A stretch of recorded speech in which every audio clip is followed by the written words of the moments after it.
Assalamualaikum warahmatullahi wabarakatuh. Jumpa lagi dengan saya di channel AniNT.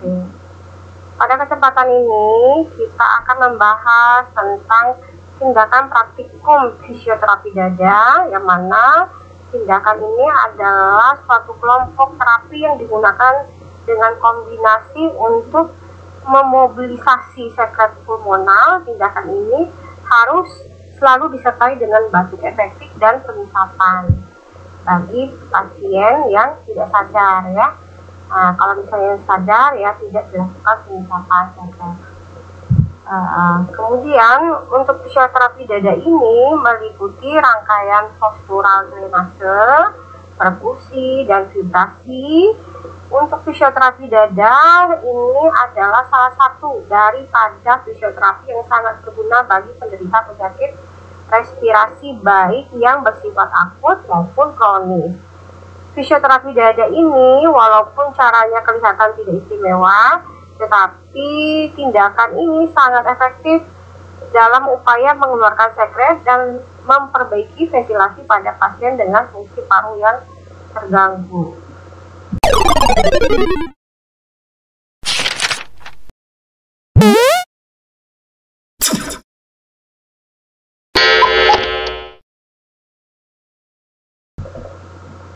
Adapun tujuan dalam instruksional umum ya, pada akhir praktikum ini diharapkan mahasiswa mempunyai serangkaian pengetahuan dan keterampilan dalam memberikan asuhan keperawatan pada pasien dengan gangguan sistem respirasi dengan menggunakan pendekatan keperawatan medikal bedah yang menunjang pendidikan sarjana keperawatan.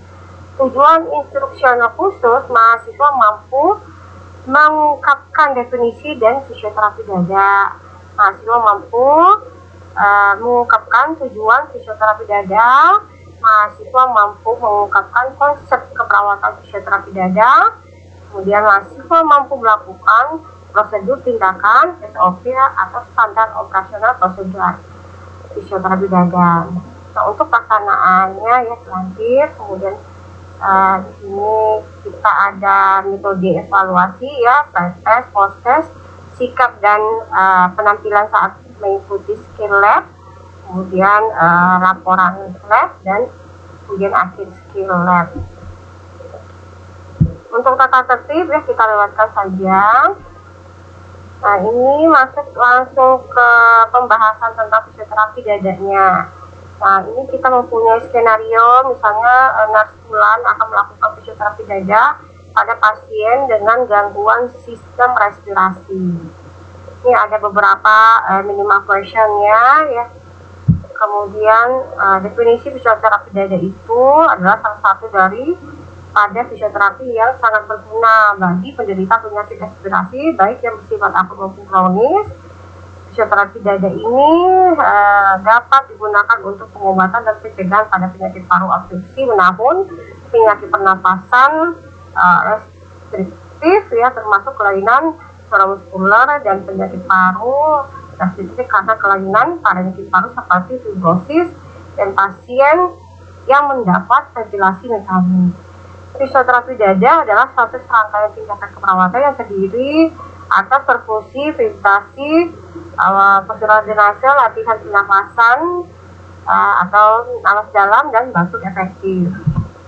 Untuk tujuan fisioterapi dada itu adalah satu ya, ini tujuan pokok fisioterapi dada pada penyakit paru.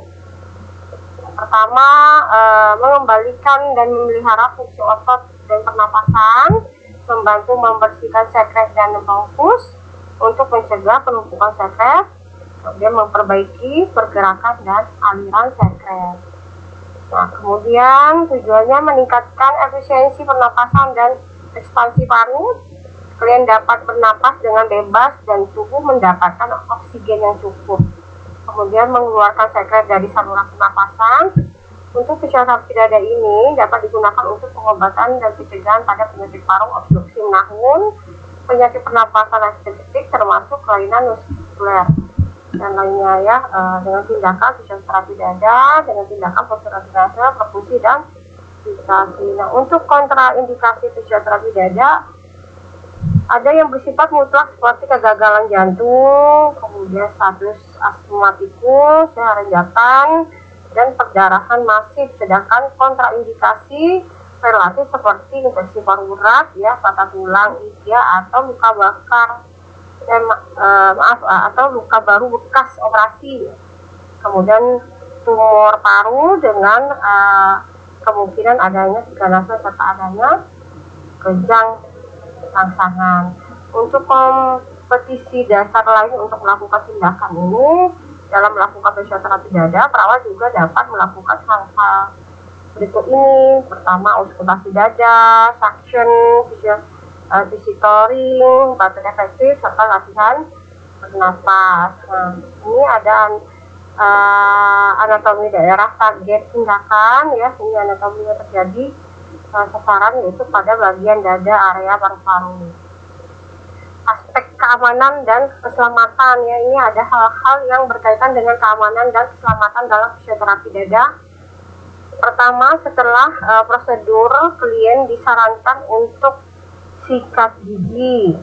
Kedua, klien melakukan pernapasan diafragma ketika prosedur perkusi dilakukan untuk meningkatkan relaksasi. Ketiga, hindari perkusi di atas selang drainase dada, sternum, tulang belakang, ginjal, limpa, dan payudara. Klien harus nyaman, tidak menggunakan pakaian ketat, serta klien tidak baru saja makan, ya. Jadi sebaiknya dilakukan sebelum makan. Dilakukan sebelum makan dan menjelang tidur, ya. Kemudian konsep fisiologi fisioterapi dada. Pertama itu clapping atau perkusi dada, maaf. Pengertiannya itu adalah menekuk atau memukul ringan pada dinding dada klien, ya, menggunakan telapak tangan yang bentuknya seperti mangkuk. Tepukan tangan secara berirama dan sistematis dari arah atas menuju ke bawah. Selalu perhatikan, ya, ekspresi wajah klien saat kita melakukan clapping, untuk mengkaji kemungkinan adanya nyeri. Setiap lokasi dilakukan perkusi selama 1-2 menit. Nah, ini gambar ilustrasi tangan saat melakukan clapping seperti mangkok. Ya, jadi cupping, ya, menepuk tangan dalam posisi telungkup. Cupping, ya, menepuk tangan dalam posisi terbuka, ya. Tujuan untuk menolong pasien mendorong atau menggerakkan sekret ke dalam paru-paru yang diharapkan menggerakkan sekret, ya, yang ada di dalam paru-paru yang diharapkan dapat keluar secara gaya berat, ya. Dilakukan dengan tepukan tangan dalam posisi telungkup. Nah, untuk tujuannya itu perkusi dilakukan pada dinding dada dengan tujuan melepaskan atau melonggarkan sekret yang tertahan. Dan tekanan ini membantu melepaskan sekret kental yang sulit dibatukan pada bronkiolus atau bronkus atau bronki, ya. Nah, ini jadi penekanan. Indikasi lain yang mendapatkan perkusi adalah perkusi secara rutin dilakukan pada pasien yang mendapat postural drainase. Jadi semua indikasi postural drainase secara umum adalah indikasi perkusi. Nah, kemudian yang vibrasi, yang kedua, vibrasi merupakan kompresi dan getaran kuat secara serial oleh tangan yang dilakukan secara datar pada dinding dada klien selama fase ekhalasi atau selama fase pengeluaran nafas, ya. Inhalasi pernapasan vibrasi dilakukan setelah perkusi untuk meningkatkan turbulensi udara ekspasi sehingga dapat melepaskan mukus kental yang melekat pada bronkus dan bronkiolus. Vibrasi dan perkusi dilakukan secara bergantian. Nah, untuk vibrasi ini dilakukan hanya pada waktu pasien mengeluarkan nafas. Pada saat ekspirasi, ketika dia, jadi pada saat puncak ekspirasi kemudian keluarkan, ketika dia mau inspirasi langsung dilepaskan, seperti itu ya. Kemudian tujuannya vibrasi digunakan setelah perkusi untuk meningkatkan turbulensi udara, ekspirasi dan melepaskan mukus yang kental, sering dilakukan bergantian dengan perkusi. Teknik pemberian kompresi dan getaran manual pada dinding dada selama ekshalasi. Nah, indikasi lain yang mendapat vibrasi adalah kontraindikasi patah tulang ya. Jadi dilakukan pada pasien yang mempunyai tidak mampu mengeluarkan sekret, dan tidak boleh dilakukan pada pasien yang menderita patah tulang dan mempunyai hemoptisis yang mengalami hemoptisis yang tidak diobati, itu tidak boleh dilakukan. Maaf ini sedikit salah ya, indikasi ini benar indikasi. Kemudian untuk postural drenase yang ketiga itu merupakan pengaliran sekret dari berbagai segmen paru dengan bantuan gravitasi. Jadi postural drenase itu menggunakan posisi khusus dengan memanfaatkan gaya gravitasi untuk mengalirkan sekret dari jalan napas bronkial yang lebih kecil ke bronki yang lebih besar dan trakea, lalu dibuang dengan membasuhkannya. Drenase postural ini dilakukan 2-4 kali sehari. Biasanya dilakukan sebelum makan dan menjelang tidur. Ada beberapa posisi dalam drenase postural. Pada setiap posisi dipertahankan selama 10-15 menit ya. Kemudian diinstruksikan untuk menghirup napas lambat melalui hidung dan menghembuskan perlahan dengan bibir dirapatkan. Ini gambaran ke paru ya untuk posisi sekretnya. Nah, ini juga ya gambar lobus dan segmen. Nah, ini ilustrasi posisi postural drenase. Tujuan postural drenase ini menghilangkan atau mencegah obstruksi bronkial yang disebabkan oleh akumulasi sekret. Dilakukan sebelum makan untuk mencegah mual, muntah dan aspirasi, dan menjelang atau sebelum tidur ya. Nah, baik, ini SOP-nya ya, untuk pengertian kita itu tadi sudah kita bahas. Kemudian indikasinya ini dilakukan pada pasien yang pernapasan tidak normal, ada penumpukan sekret, bunyi napas tidak normal, gambaran ronsen ada tidak normal ya, penyakit paru obstruksi menahun, kemudian bronkiolitis, fibrosis kistik, dispneu, lansia, serta kelainan tirak laring. Kontraindikasinya ya osteoporosis, fraktur, perdarahan, dan ada effusi pleura ya. Kemudian komplikasinya tekanan intrakranial meningkat ya, kemudian tekanan darah rendah sementara dan muntah. Nah, alat yang digunakan itu untuk postural drenase itu bantal sebanyak 2-3. Nah, untuk cupping ya, untuk postural drenase juga kita memerlukan tempat tidur yang bisa otomatis bisa diturunkan, dinaikkan ya, bagian kepala atau bagian kakinya juga bisa disetting.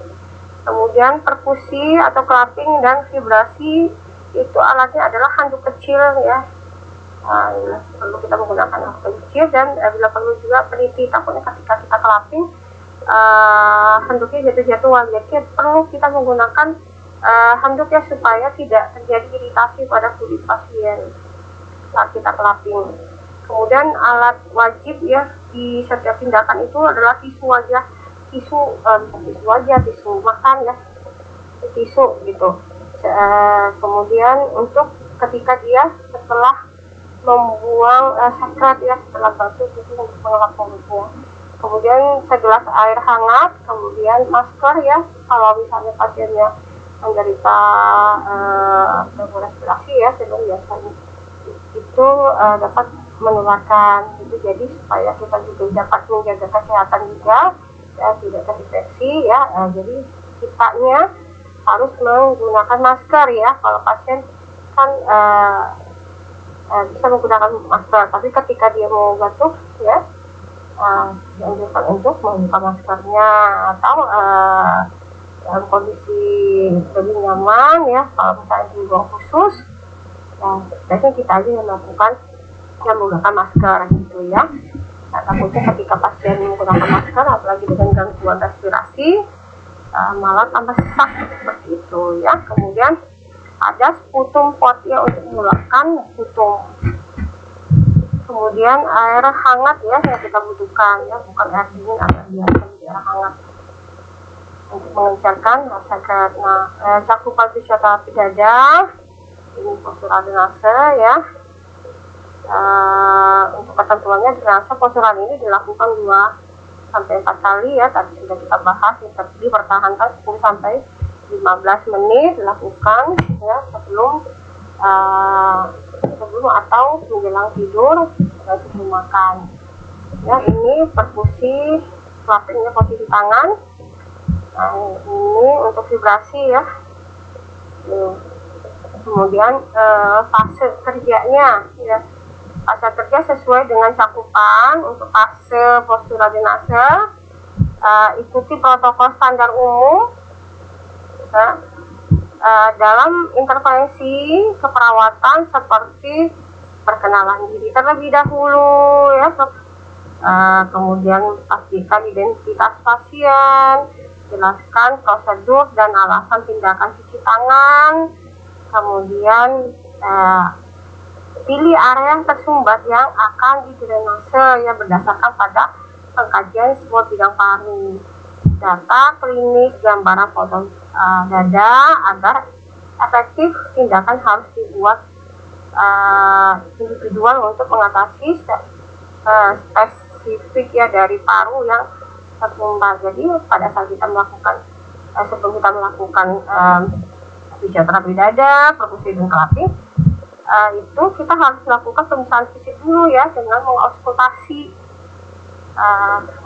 mengecek ya pernapasan, mengauskultasi supaya kita tahu nih adanya ini tersumbatnya adanya di bagian mana. Kemudian ada foto torak juga ya, foto ronsennya, supaya sinkron ya ketika kita melakukan pemeriksaan fisik auskultasi. Juga ada data dari hasil ronsen ya, supaya cocok ya, supaya tidak terjadi miss ya, nanti sekretnya di mana, kita melakukan tindakannya di mana ya. Jadi masalah tidak teratasi jadinya ya, seperti itu. Kemudian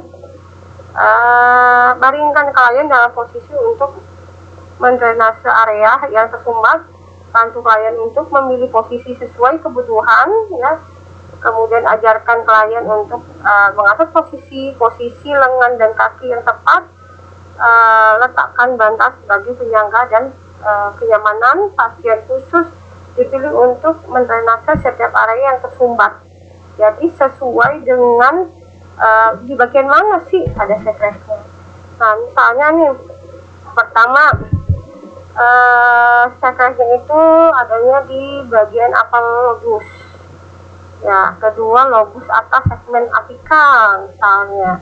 Nah, maka tindakannya itu seperti ini posisi pasien. Nah, ini kalau misalnya keduanya ya, lobus apikal dua-duanya, kiri dan kanan, sinitas dan delta, itu ada penumpukan sekret ya. Nah, maka posisi pasien seperti ini, kakinya dikasih bantal, bagian lututnya, tempat tidurnya ditinggikan. Nah, ini apal lobus ya, bagian apikal segmen. Jadi kalau misalnya kondisi tempat tidurnya nggak bisa diatur seperti ini ya, bisa diakali nih ya, kemudian diganjalin bantal ya, seperti itu. Kemudian kalau misalnya upper lobus anterior segmen, bagian upper lobus ya, nah ini di anterior segmen. Jadi posisinya di kepala dibawahin, kakinya di atasin ya. Jadi misalkan mau berdiri, kasih bantal di bagian pinggangnya. Kemudian upper lobus anterior segmen position. Ini yang ketiga ya, kalau misalnya adanya di bagian anterior segmen position ya. Ini lobus anterior kiri, segmen anterior ya, adanya di sebelah kiri gitu ya. Nah, kemudian ini kalau misalnya lobus atas kanan segmen posterior, jadi dia dianjurkan untuk supin aja tidur seperti biasa, terlentang aja, cuma bantalnya ditinggikan sedikit gitu. Nah, kalau misalnya dipandang ke depan ya, yang untuk lobus adalah kanan segmen posterior ya, jadi agak sedikit tengkurap. Ini bagian yang tadi ya, nah ini agak tengkurap ya, jadi apa ya, kayak posisi mantap gitu ya, dikasih bantalan, tangannya ke depan ya, di sini di kaki dikasih bantal juga. Ini apabila ada sekret di bagian segmen posterior ya, lobus atas kanan ya, bagian atas bagian kanan, jadi dia tengkurap gitu ya, agak miring. Nah, ini posisi dari belakangnya kita lihat ya, jadi tangannya dikeluarkan. Kemudian kalau misalnya lobus atas kiri ya, kalau tadi ini kanan ya, kalau misalnya kalau bagian kiri bagaimana ya, dibalik, nggak dibalikan aja posisinya, cuma sedikit bagian kepala yang ditinggikan ya. Nah, kalau misalnya lobus atas kiri segmen posterior ya, posisi yang lainnya untuk posterior. Nah, misalnya kalau di bagian posterior ini, kalau misalnya posisi seperti ini bisa dilakukan di bagian apex posterior juga bisa ya, tapi kalau bagian di bagian kiri lobus ya, segmen posterior juga bisa ya. Nah, seperti ini. Nah, ya, seperti ini ya. Nah, dikasih bantal di bagian atas atau posterior. Kemudian untuk di bagian middle lobus ya, nah, lobus tengah kanan ini perhatikan pasien 3/4 bagian badannya terlentang ya, jadi nggak, dia terlentang tapi nggak terlentang semua. Ini kakinya ya agak miring sedikit, tangannya agak ke belakang. Nah, ini yang middle ya, kemudian seperti ini. Nah, ini lingua, perhatikan pada pasien 3/4 bagian badan yang terlentang ya. Seperti ini sama ya, belakangnya. Ini kalau misalnya tempat tidurnya bisa diturunkan, ini misalnya enggak, jadi ditambah ganjalan gitu ya. Nah, ini gambarannya. Nah, untuk pandangan dari belakang. Kemudian kalau misalnya lower lobus, lobus bagian bawah gitu ya, kedua lobus bagian bawah segmen anterior. Nah, jadi posisinya itu seperti ini, jadi lebih ke atas gitu, kakinya, kepalanya di bawah gitu, karena posisinya itu adanya di lower lobus bagian bawah lobus gitu ya. Jadi dianjurkan untuk supaya dia menutupi gaya gravitasi ya setelah turun. Kemudian posisi lain anterior basal segmen ini dimiring, bantal di taruh di tengah ya, bagian pinggang dan miring, jadi tangannya itu jadikan bantal, tangan yang lain ya terus saja. Nah, dengan posisi tempat tidur ya, bagian bawahnya itu ditinggikan sedikit. Kemudian kalau misalnya kedua lobus bawah di segmen posterior, nah ini perlu kita perhatikan ya, bantal di bawah perut ya, ditaruh di sini. Nah, kemudian di bagian lutut juga ada ya, kepala tanpa bantal. Jadi sengaja lu nggak dikasih bantalnya supaya lebih ke bawah ya. Jadi sekret yang ada di bagian segmen posterior ya, yang lobus bawah itu bisa mengikuti gaya gravitasi ya, keluar ya. Kemudian ini ya, sampai basah ini bisa sambil ditepuk-tepuk ya, maksudnya di clapping ya, bisa sambil di clapping dan di vibrasi. Ini posisinya untuk lobus bawah kanan ya, kalau misalnya ada lobus bawah bagian kanan bagian kanan aja, bagian kirinya enggak, segmen posterior tapi ya. Berarti miringnya ke kiri ya. Kalau misalnya di bagian kanan berarti miringnya ke kiri, kalau bagian kiri berarti miringnya ke kanan. Kalau anterior ya dia telentang, kalau bagian posterior maka dia tengkurap bagian ini ya, jadi tengkurap dengan gayanya. Kemudian kedua lobus bawah segmen posterior dengan beberapa bantal di bawah perut. Lobus bawah kanan segmen lateral. Nah ini ya gambarannya kalau misalnya ada bagian lateral. Kemudian lobus bawah kiri segmen lateral dan lobus bawah kanan segmen kardiat atau bagian medial. Yang ada di sini ini sekretnya, maka dia di kepala di bawah, kakinya lebih tinggi.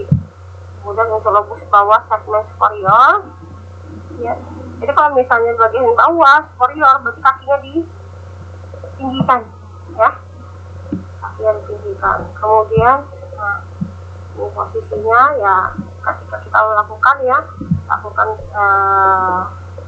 posisi pengaturan posisi ya, minta kalian mempertahankan posisi selama 10 sampai 15 menit ya. Jadi jangan bergerak pada posisi itu aja, tahankan. Pada orang dewasa ya itu bisa 10 sampai 15 menit, tapi kalau anak-anak itu cukup 3 sampai 5 menit ya, untuk aliran setiap tindakan atau setiap posisi itu memerlukan waktu ya. Selama 10 sampai 15 menit drainase pada posisi ini dilakukan perkusi dan vibrasi. Nah, jadi jangan nunggu pasiennya udah lakukan posisi 10 menit atau 15 menit baru kita lakukan vibrasi ya, enggak ya.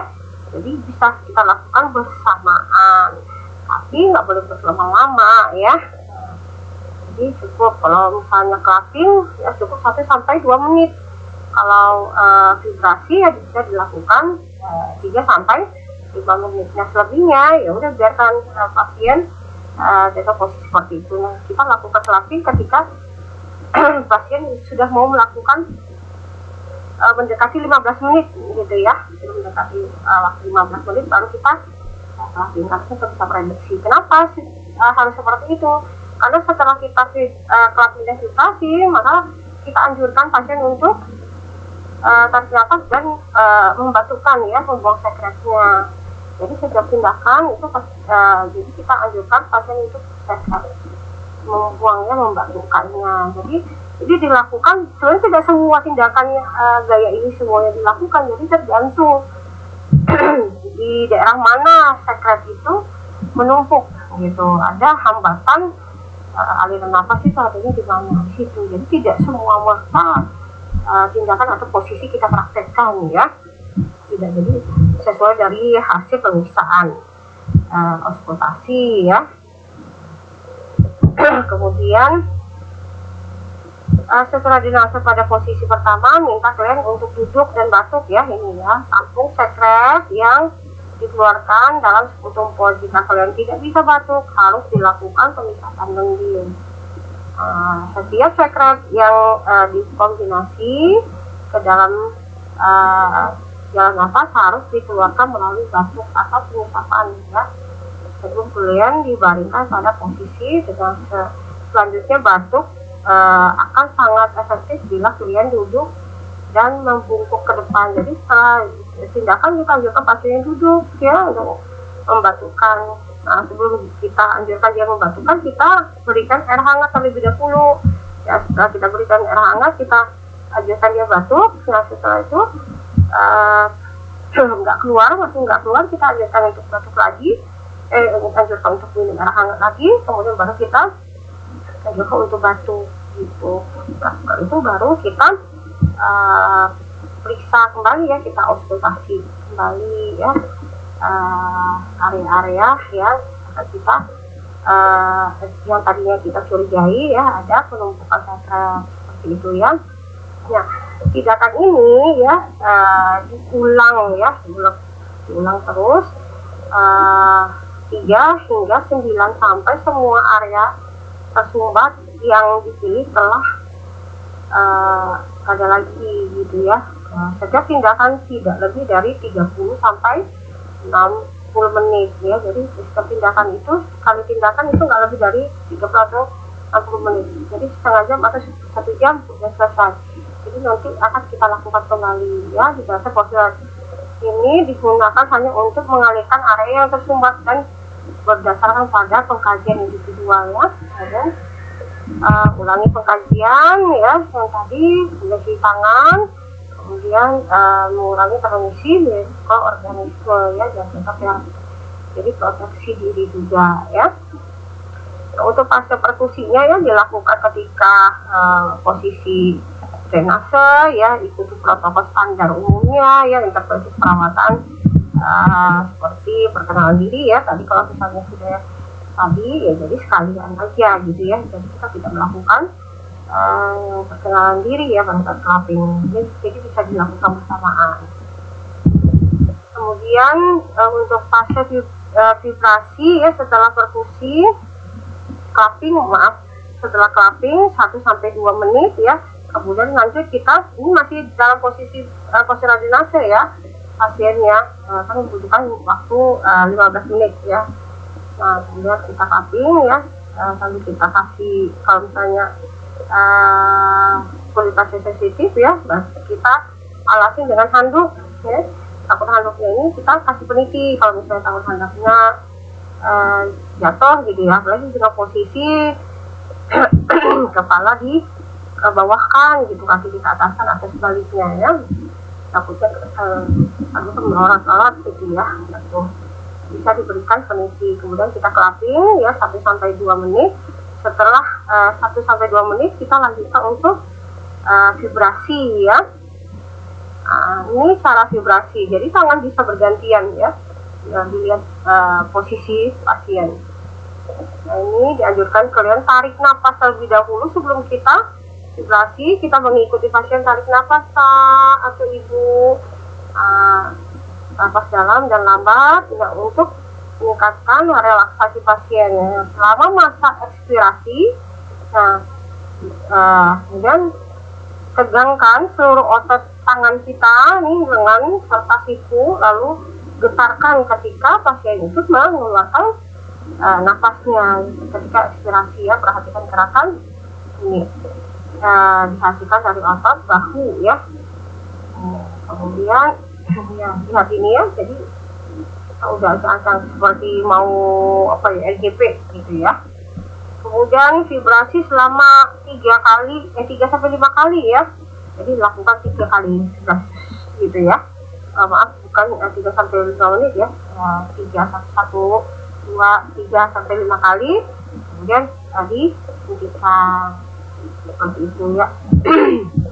Kemudian ini yang harus kita perhatikan itu ketika melakukan fisioterapi dada, beberapa hal penting untuk diperhatikan itu kebersihan ya, karena ini prinsipnya itu bersih ya. Jadi alat-alat ya, alat-alat, kemudian tangan ya harus bersih. Jadi bisa kita gunakan handscoon ya, boleh menggunakan handscoon, nanti siapkan handscoon juga boleh, tambahkan perlengkapan alatnya untuk handscoon ya. Khawatir kalau misalnya pasiennya ada menderita penyakit yang lain ya, seperti hepatitis gitu, maka kita harus menjaga selain dia mempunyai penyakit gangguan respirasi ya, ada penyakit yang lain ya, supaya menjaga ya keselamatan respirasi, penolongan juga. Kemudian memberikan oksigen selama drainase postural, gunakan pengharum. Jadi oksigennya itu benar-benar disiapkan ya. Dilihat dulu posisi pasien, kalau misalnya pasien itu tidak mampu tanpa oksigen, jadi boleh menggunakan oksigen. Tapi kalau misalnya enggak, ya bisa ya, takutnya oksigen itu mengganggu ya, boleh dilepas. Jadi diperhatikan kondisi pasiennya gitu ya. Kemudian gunakan pengharum ruangan jika misalnya nih putuhnya itu terlalu bau ya, gunakan pengharum ruangan. Kemudian area paling atas ya, paru-paru ditangani terlebih dahulu. Jadi kalau misalnya ini kita cek dulu bagian atas, jadi di depan ini 10 titik, dan saat transportasi di bagian belakang pun juga 10 titik, supaya kita tahu di bagian mana. Kalau misalnya ini pengusahaan bagian atas terlebih dahulu sampai bawah. Nah, Kalau misalnya ada juga di bawah bagian middle atau lower gitu, ada uppernya juga. Jadi harus dilakukan tindakan itu di bagian uppernya dulu ya, bagian atas terlebih dahulu ya, baru middle, baru lowernya, seperti itu ya. Nah, untuk dokumentasi beberapa hal yang perlu didokumentasikan adalah sebagai berikut: sejumlah, warna, kekentalan, dan karakteristik sputum ya. Nah, di klien, bunyi nafas klien, serta jam tangan ya, jam tangan, jam dinding, mungkin jam gitu. Kemudian hari kapan kita melakukannya, tanggalnya berapa, tanggal berapa, kemudian bagaimana respon pasien sebelum, saat, dan sesudah pelaksanaannya. Ya, seperti itu ya. Kemudian jangan lupa ya mencatat nama perawatnya. Nah, ini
saja tahapannya.